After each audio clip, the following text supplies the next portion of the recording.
Sal. Okay. I wrote it down. When do you do that then? I believe you. Because I have limited ability, because I have cardiac rehab. And so Wednesday would never have been a possibility. Good. Tell him.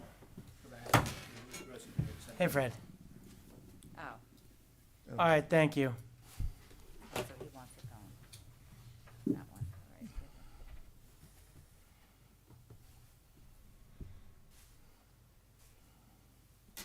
Yeah, Sal.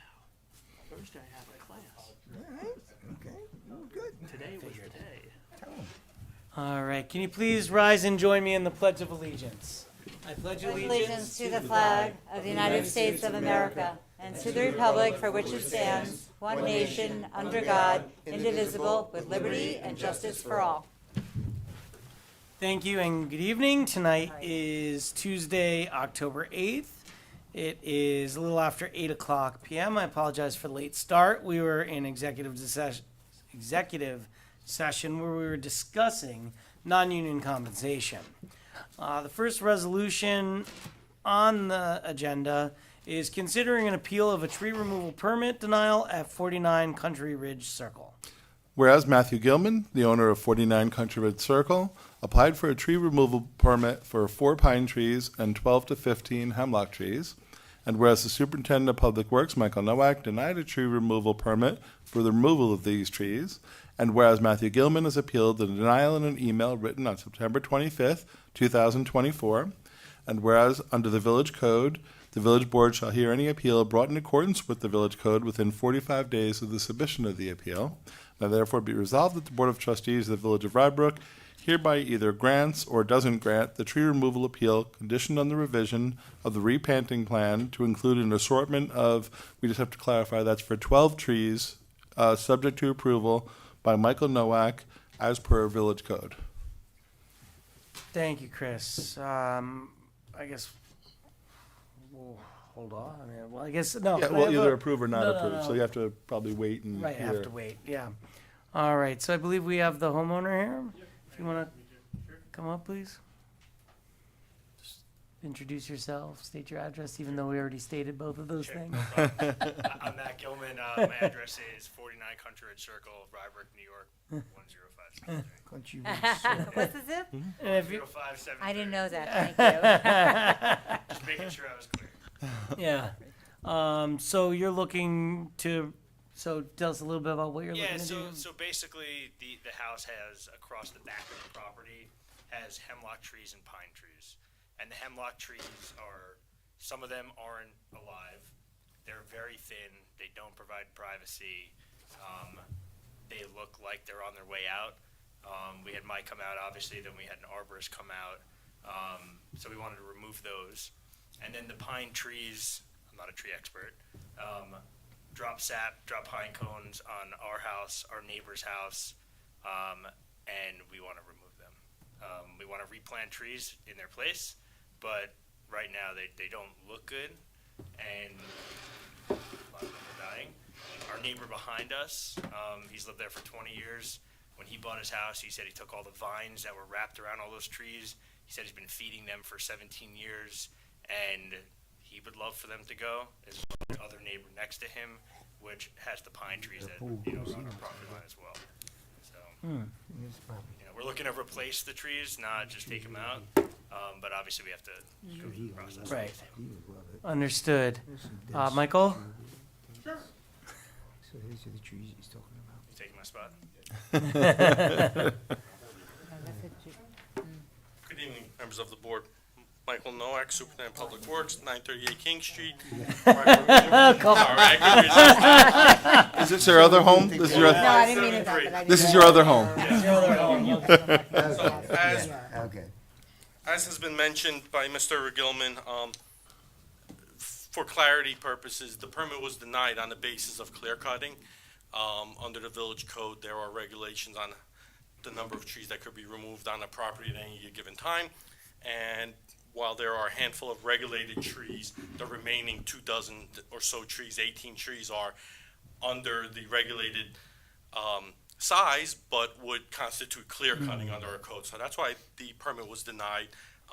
Not arguing about the condition. I fully agree with the applicant. They are in a tough situation. They were planted as a hedgerow back in the day. They're overgrown, they're scraggly, woolly adelgids, top heavy, just a number of issues. But under the code, it is clear cutting. Spoke with Mr. Gilman a little while ago before the meeting. There is a typo. It should be 12 trees total, not 9 trees. He will revise that and get that back to me. But that's where we're at. He also has an application before the building department for a fence, right? Along the whole backyard. approved, so we're gonna put the fence. So that's been approved, so, yep. Right, so most likely if the fence has been approved, so that may damage some root material also in the, all right. As a quick question, since you're more familiar with the code, does what's being proposed in the, sorry, what's it called? The tree planting plan, do you think that meets what our code says for removal of trees and a replanting?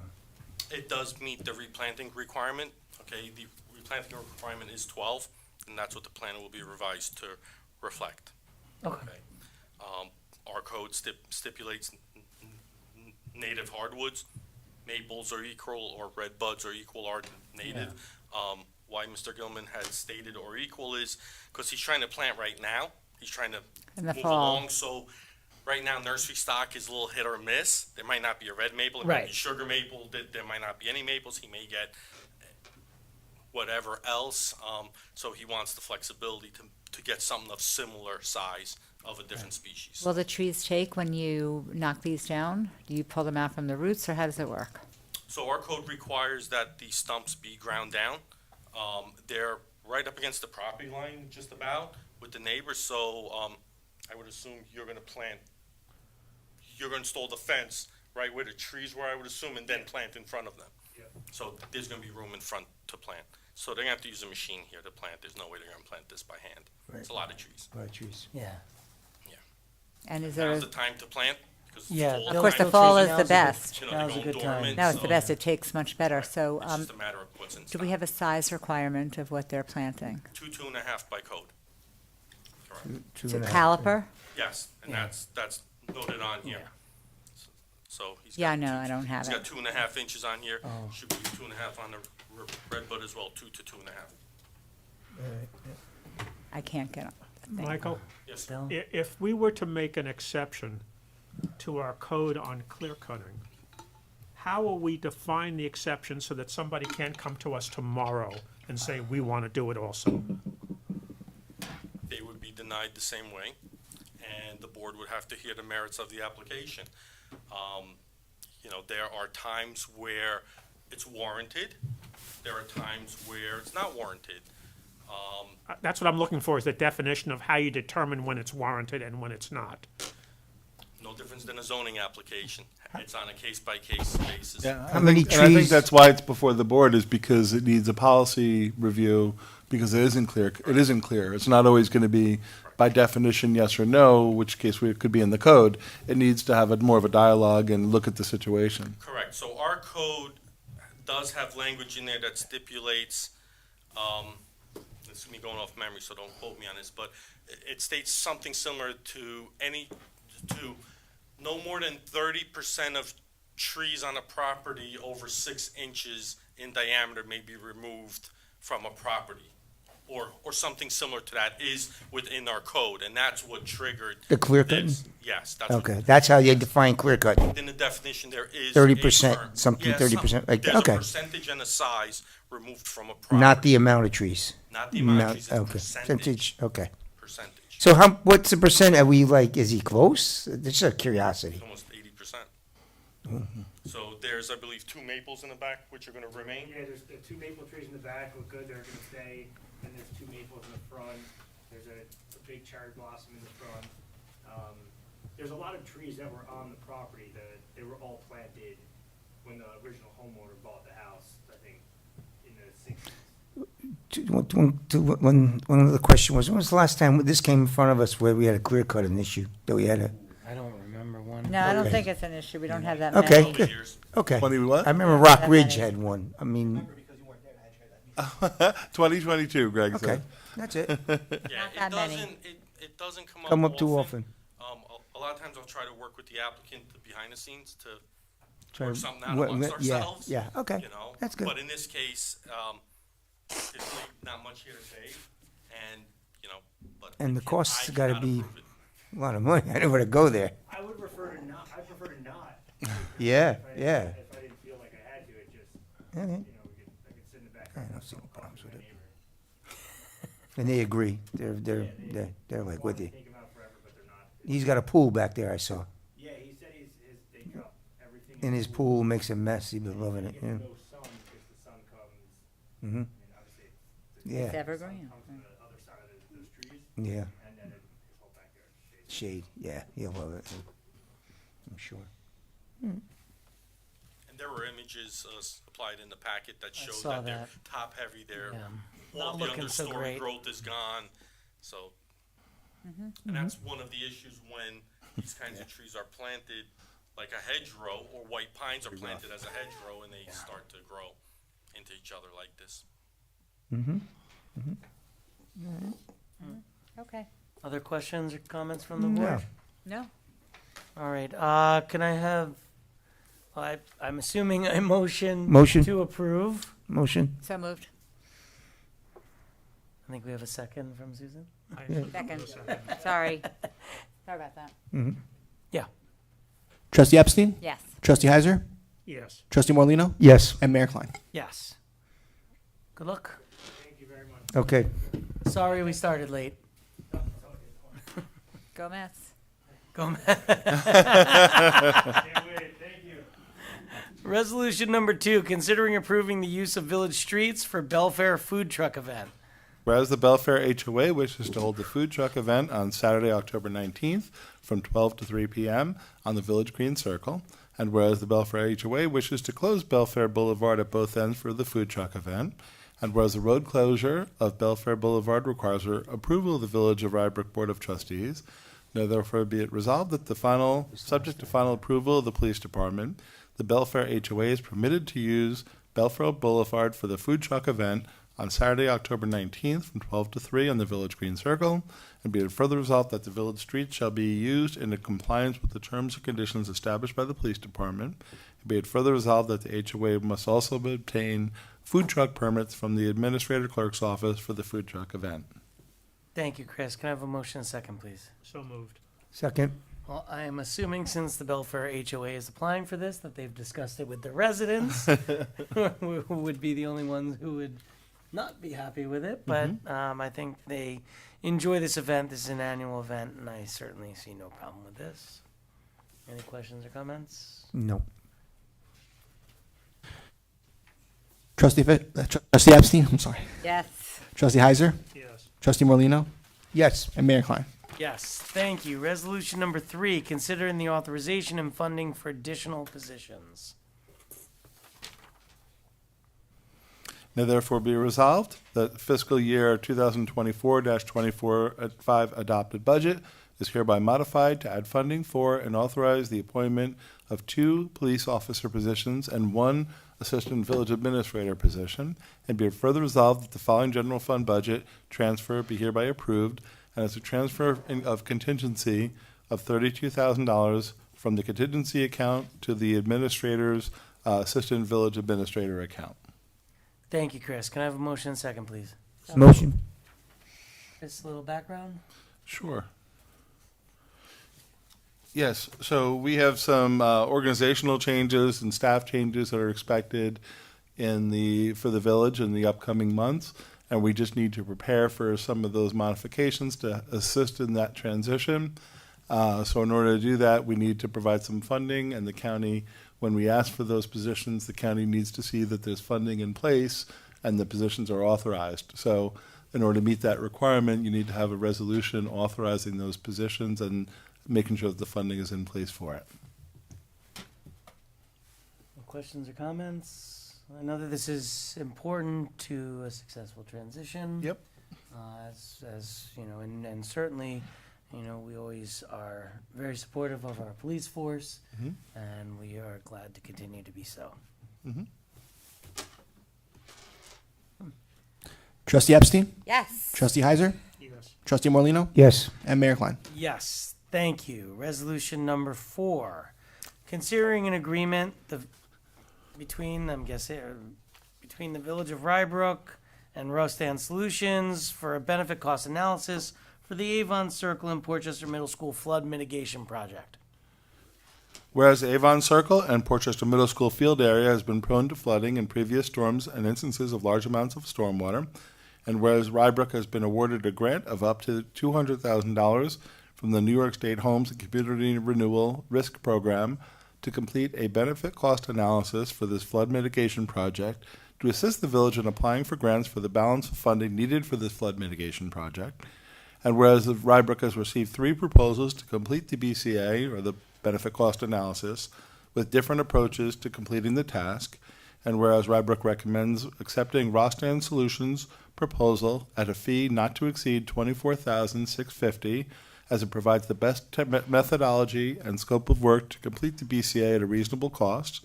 Now therefore be it resolved that the Village of Rybrook Board of Trustees hereby approves an agreement between the Village of Rybrook and Rostan Solutions of 350 Lincoln Road, Miami Beach, Florida, for a BCA analysis at a fee not to exceed $24,650, subject to modification by the village attorney. And be it further resolved that the mayor and administrator are authorized to execute and deliver all documents necessary or appropriate to accomplish the purposes of this resolution. Thank you, Chris. Could I have a motion second, please? Second. Any questions? Yeah. Have we ever used Roston before?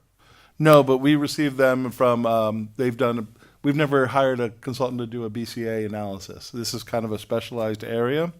So we asked for some engineering firms that have done this type of work and specialize in doing BCA analysis. So I'm going to take a step back, if you don't mind. We've applied for the funding for this grant, for this project and other projects, and where we typically have the hardest hurdle to get past is showing a benefit cost analysis that shows a 1-to-1 ratio, meaning that the amount of money you're spending is going to provide the savings on the other end. Savings. The cost savings. will offset the cost by an equal amount. Right. And that's a high standard. That's everyone's most difficult thing to do, is to show that BCA analysis. So we've had this great project largely funded. At one time, it was funded, half the funding was already approved by the county. Now with escalation, it's not half anymore, but we still have like $3.5 million or so from the county for this project, towards this project, but we've been unsuccessful in getting grants almost across the board because of the BCA analysis falling short. And the reason is it's hard to get all the information. They're not village costs. It's Avon costs. It's going to the school district, getting their costs. It's looking at different elevations. You can do that, and there's different ways to look at the BCA analysis to show ways that environmentally it provides a certain type of benefit. So that's what these people will do. This firm will come in. They specialize in understanding how to kind of push to make sure that everything is complete, to make sure the BCA analysis is the best chance to succeed. Is even. So this is a company that does this often, and this is specialized in this area. We received, as Trustee Heiser has said in the past, the cost differences between proposals is always wide-ranging. That's amazing, right? You have some that will just complete the software program, and it's very low cost. You have some that want to do, 4 times as many engineering costs and studies than what we're recommending. But the good news here is we have, this is a reasonable firm with experience, and the cost is wholly paid by a grant. Quick question.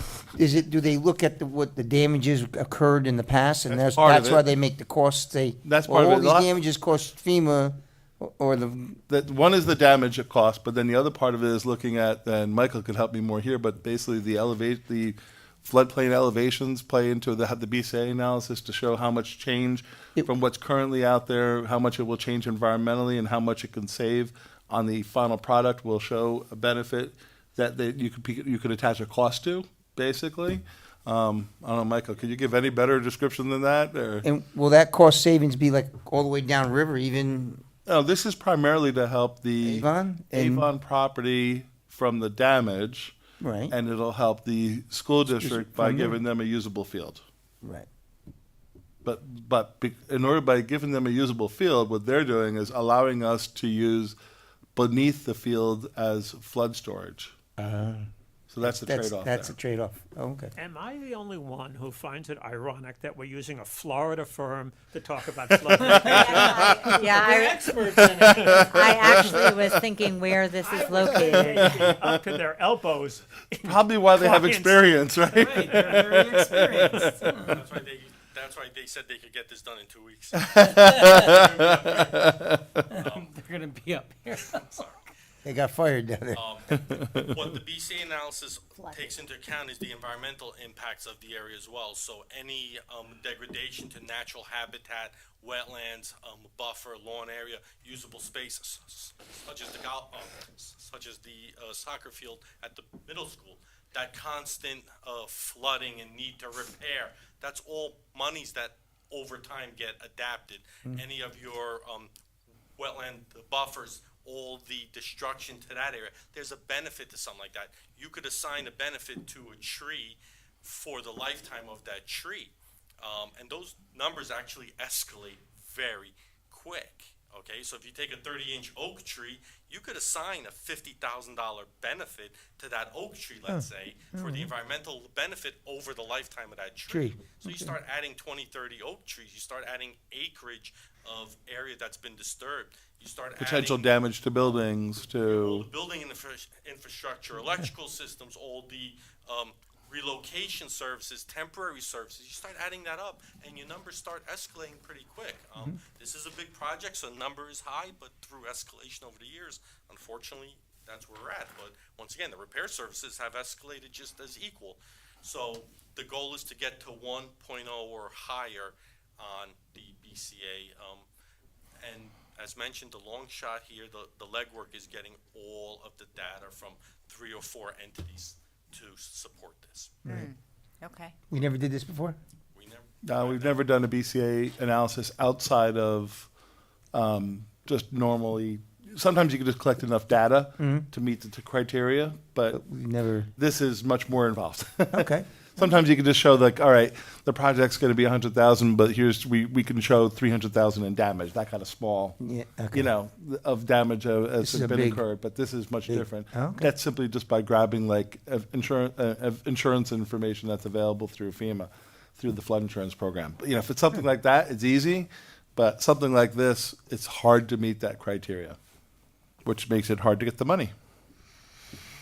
And again, this works. This is like GIS work in there. There's the reverse engineer surface water elevations, whatever that is, Michael. And then applying it to a software program that they use for this purpose. So yeah, it's a. And again, Don't screw good me. news. Don't screw me. Paid for through a grant that doesn't have a Excellent. contribution. Right. Great. Wonderful. We're all against flooding. Thank you. And I will say that the school is anxious to move forward on this project because they've been waiting, you know, been patient for a number of years. So Great. they've been, you know, they're willing to wait it out given the time frame, but they don't want this to be forever either. Right. Wonderful. Any other questions? No? I mean, if this, hopefully this helps us get to the end goal. And we're trying to get this Really? this done so we can make this application Right. time frame, which would be awarded early next year. Right, which is really what we're hoping for, is because we have other funding lined up. We want to really get to this end goal to do what is a significant project that will have positive results downstream. And it's a great, well, in Avon particularly, it'll solve the Avon Yeah. problem, which is Sounds like a important. win-win-win. Yeah. Which is, and again, it's really a great project. You take a step really back. is. You talk about a school district working with the village, and the town's also involved in it. Right. Private company, private entities like Avon. You know, it's a nice intermunicipal, inter-public-private partnership, really, to see all this, make all this happen. That's because they're all done. And trying to do it without any real time investment, but not a cost investment. Yeah, right. Yeah. Okay. Great. Questions, comments, anything else? Yeah, we No. questioned Thanks it for out. explaining it so well. Trustee Epstein? Yes. Trustee Heiser? Yes. Trustee Morlino, Yes. And Mayor Klein. Yes, thank you. I forgot number. Resolution number 5, designating polling locations and hours for the village election on March 18th, 2025. Be it resolved that the voting machines owned by the County of Westchester shall be used at the next village election to be held on Tuesday, March 18th, 2025. And be it further resolved that said voting machines are not available, the County Board of Elections has the authority to change the use of paper ballots. And be it further resolved that the polls in each of the 9 election districts in the village of Rybrook shall be opened at 6 a.m. in the morning and remain open until 9 p.m. in the evening of said day. And be it further resolved that the polling places be hereby designated for the respective polling districts as follows. I'll just read quickly. District 20, Portchester Middle School. 21, Portchester Middle School. 22, Rybrook Firehouse. 23, Crawford Mansion. 26, Portchester Senior High School. 27, Crawford Park Mansion. 29, Crawford Park Mansion. 30, Rybrook Firehouse. And 31, Belfair Meeting House. Thank you, Chris. Can I have a motion and second, please? So moved. Second. I think this is pretty straightforward, something we have to do before any election. Any questions or comments? No. When did they move them all from the school? Excuse me? I know that we've been voting it. I don't think you're ever going to go back to the schools, to be Right. honest. Yeah. I Okay, think the schools, that's fine. Crawford the Mansion schools with is security, excellent. they prefer Yeah. not doing I'm it just there. It asking. works, you know. Firehouse. And the schools always have to balance that, you know, With the the children security issues with and the the school and kids, yeah. everything. Mm, good point. Okay. Yeah. Although they do their elections in the gym, but Yeah, that's a good point there. October 22nd or something. yeah, October 22nd. Any other questions or comments? No, I'm just going to add something on the board, just as a friendly reminder to the public, because we do get this question from time to time, is that regarding voter registration, that is something you need to go to the County Board of Elections for. If you need help finding your polling place, that's something that we can assist, but any questions regarding registration or absentee ballots must be directed to the County Board of Elections in White Plains. Thank you. No problem. Trustee Epstein, Yes. Trustee Heiser, Yes. Trustee Morlino, Yes. and Mayor Klein. Yes, thank you. Resolution number 6, considering approval of the minutes for the meeting held on April 9th, 2024. Now therefore be resolved that the Board of Trustees approves the minutes for the meeting held on April 9th, 2024. Oh, sorry. Can I have a motion and second, please? So moved. Motion. Any questions or comments? No. All in favor? Aye. Administrator's report. Okay, let's have several items I just want to touch on. This week starts the beginning of our fall leaf collection at Curbside. That started yesterday, and it continues through mid-December as per code, but we always keep a truck on to the end of the year for any ones. But basically, by mid-December, we're pretty much done. Fall leaf collection, we keep the information on the website as well. As a reminder, you can look up, what days they were collected on your street. You can look to see an estimated return date, which is an estimated date, but you can see how much leaves we've collected throughout each season. It's a little early to be looking at that now because right now they're kind of spinning through the village, but there are definitely piles that I saw last week that were already out there. Village offices will be closed next Monday, October 14th, for Columbus Day. And also that's a reminder that the sanitation schedule also gets modified. So Monday's garbage goes to Tuesday, Tuesday's garbage goes to Wednesday. No green waste and everything else stays the same. Again, we have the new app that people do seem to like. So, if you have any, was it Recycle Coach app is very helpful. And it'll give you reminders and tell you the new schedules as the holidays come up. Also, it's a nice way to ask questions about what's recyclable and what's not recyclable and other things like that, common questions. Early voting, people are wondering when that starts. So that starts early voting for the November 5th general election. That starts on October 26th, and it goes through November 3rd. The County Board of Elections website has all the time frames and the days that they'll be open for early voting and when it'll be staffed. Our Rybrook Firehouse is one of the locations in Westchester County where you can go for early voting. And just a reminder, you can go to, as long as you're a Westchester County resident, you can go to any early voting site. It doesn't have to be your home district.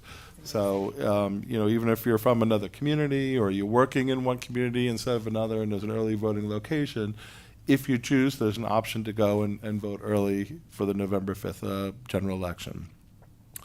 In terms of activities coming up and community events, we have our pumpkin patch on October 19th. That's a Saturday from 9 to 12. We have our annual Halloween on October 26th. That's always a lot of fun. from 10:30 to 12. So bring your animals in costume, and we'll have the Humane Society there as well with adoptable dogs, and it's always a lot of fun, that event. And then lastly, we have our trunk and treat event, which is going to be a different time. It's going to be during the week because there's other events on weekends between the schools and the holidays and everything else. We want to try something a little bit different, which is going to be on October 30th. So remember, that used to be Mischief Night. So we're going to have the trunk or treat from 6 to 7 p.m. on the Wednesday before Halloween. Huh? The night before. And that's it. All right. Thank you, Chris. Thank you. Do we have any questions or comments from the public? Seeing none, the next meetings of the Board of Trustees That's will be October 22nd, and let me just double check that real quick. I know that's 22nd yet, and November 12th of 2024. Thank you and have a good night. Thank you. Thank you. That was quick once we got to the meeting.